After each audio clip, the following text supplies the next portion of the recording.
this the greatest nation ever to exist on the face of the earth, and we are making it greater every single day. But we have something that they do not have.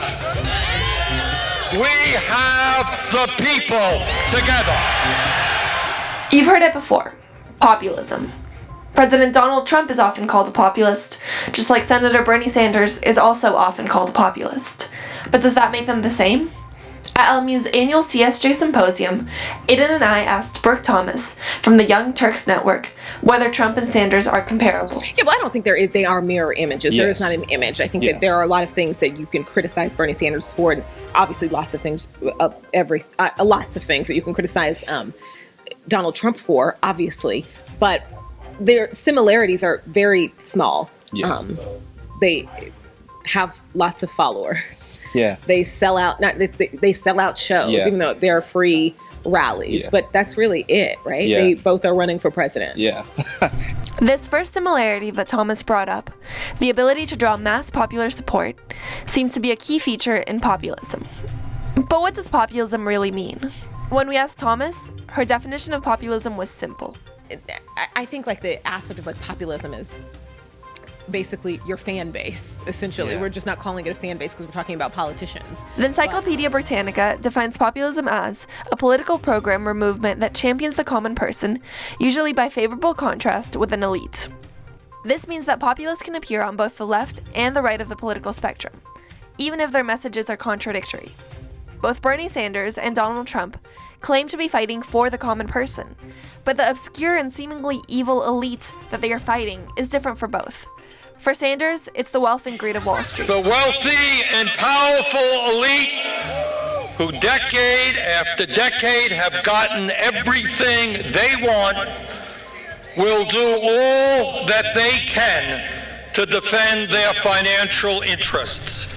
For Trump, it's the corruption of Capitol Hill. Drain the Washington swamp once and for all, and I will tell you, that swamp is much worse than I thought when I was out here innocently campaigning.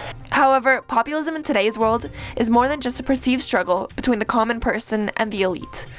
A study by the University of Zurich shows that a key feature amongst populist leaders is the use of emotional appeals in order to gain popularity.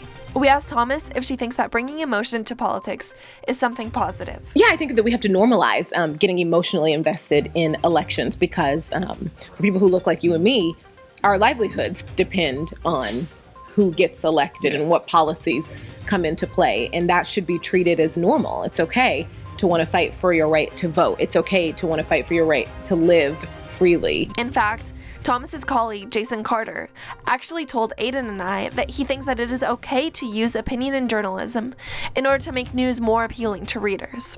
You want to feel like they're talking to you, right? Yeah. And human connection requires sometimes an opinion.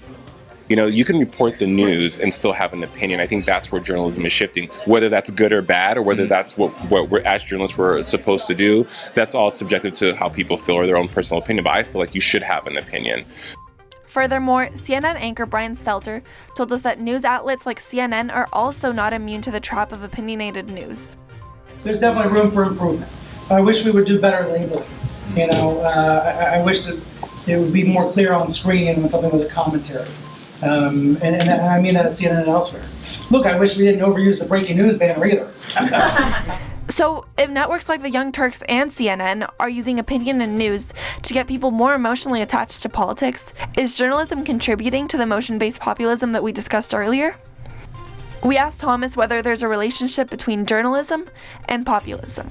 None, right? I don't think so. I don't know. That's probably like a bad answer, but I think that I don't necessarily believe that journalism radicalized Trump supporters. Yeah. Like, have you met America?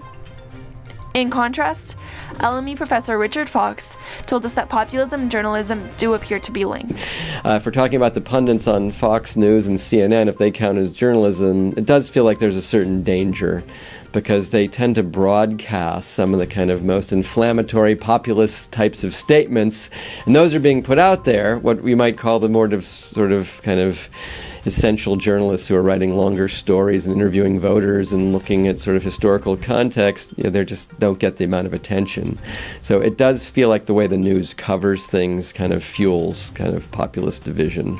If that's the case, and as countless books and studies have indicated, populism can be dangerous to the preservation of our democracy, it's the role of journalists to hold themselves and each other accountable for the sake of our country.